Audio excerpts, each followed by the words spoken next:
In today's video, I'm going to teach you how to Noindex pages with Yoast SEO. If you want to keep a page or post live on your website but prevent it from appearing in search engine results, Yoast SEO makes that process very straightforward.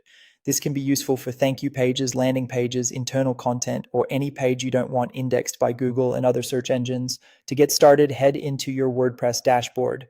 Once you're there, open the specific page or post that you want to hide from search results in the WordPress editor. Make sure you're working on the correct piece of content before changing any SEO settings, since this will affect whether search engines are allowed to index that page.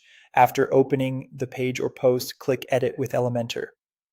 This will launch the Elementor editor, where you can access additional settings for the page, including the Yoast SEO controls.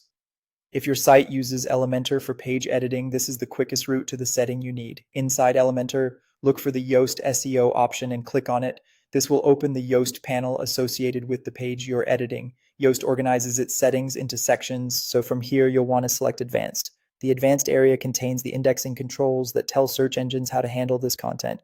Once you're in the Advanced section, find the option labeled Allow Search Engines to show this content in search results. This is the key setting for no indexing the page. In simple terms, this tells search engines whether they should include the page in their listings.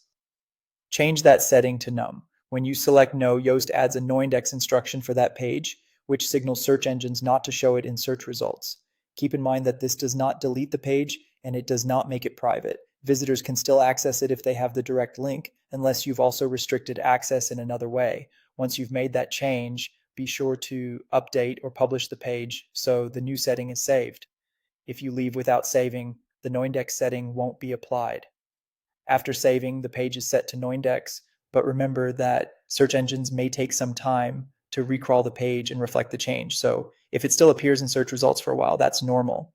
And that's it. That's how to Noindex a page or post using Yoast SEO inside WordPress with Elementor.